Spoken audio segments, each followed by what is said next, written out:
హిందూ మతం ప్రపంచంలోని ప్రాచీనమైన మతాల్లో ఒకటి.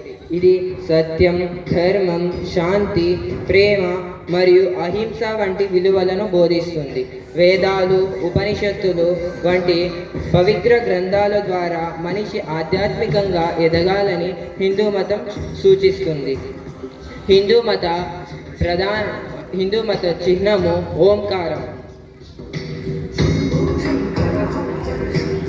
హిందూ మత పవిత్ర గ్రంథము భగవద్గీత. హిందూ మత ప్రార్థనా పద్ధతి.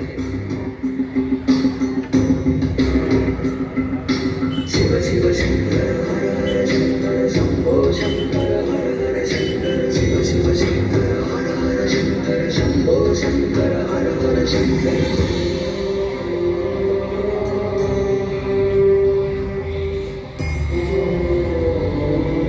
బౌద్ధ మతాన్ని గౌతమ బుద్ధుడు స్థాపించారు. అహింస, కరుణ, శాంతి మార్గాల్లో జీవించాలని ఈ మతం బోధిస్తుంది. బౌద్ధ మత చిహ్నము ధర్మచక్రము. పవిత్ర గ్రంథము ధమ్మ. బౌద్ధ మత ప్రార్థన.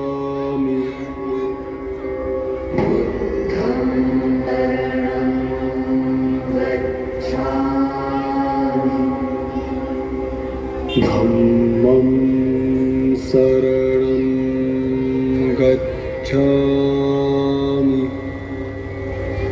ధమ్మం శరణం గచ్ఛామి. సంఘం శరణం. జోరాస్ట్రియన్ మతాన్ని జొరాసూర్తు స్థాపించారు.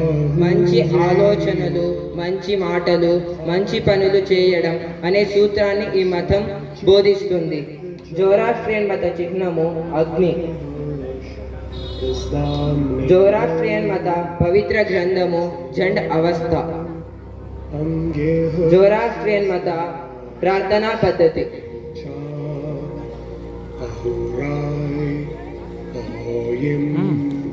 ద్రేగోవ్యో దదద్వాస్తారే.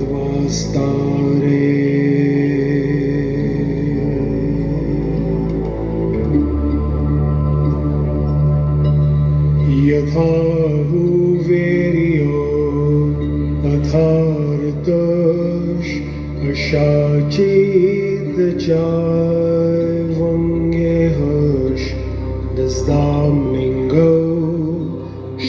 ముస్లిమ్స్ మతాన్ని మహమ్మద్ ప్రవక్త స్థాపించారు.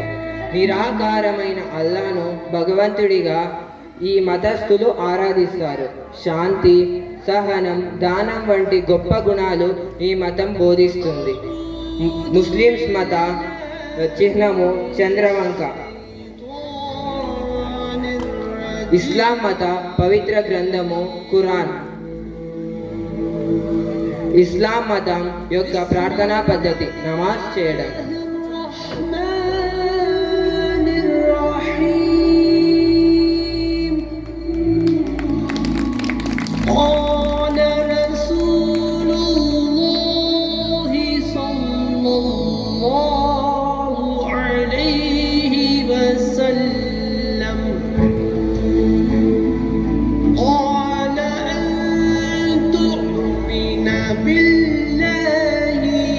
واليوم الآخر والملائكة.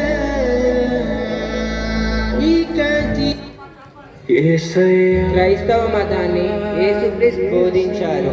ప్రేమ, క్షమ, దయతో జీవించడం ఈ మతం యొక్క ముఖ్య సందేశం. క్రైస్తవ మత చిహ్నము శిలువ. క్రైస్తవ మత పవిత్ర గ్రంథము బైబుల్. క్రైస్తవ మత ప్రార్థనా పద్ధతి.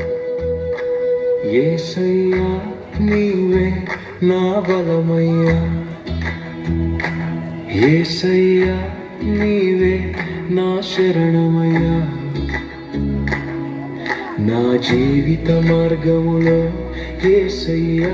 మతములన్నీ వేరు, మార్గంబు ఒక్కటే అన్న భగవాన్ శ్రీ సత్యసాయి బాబా వారి సూక్తిని మనమందరం ఆచరిస్తూ అన్ని మతాలు ఒకే సారాంశము love all serve all help ever hurt నెవర్గా స్వామివారు తెలిపారు. ఈ ప్రపంచమంతా వసుదైవ కుటుంబం, ఉన్నది ఒకటే మతం, ప్రేమ మతం అని నినాదించారు. ఈ విషయాన్ని మనమందరం ఆచరణలో పెడదాము.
ఆత్మలింగ శివతు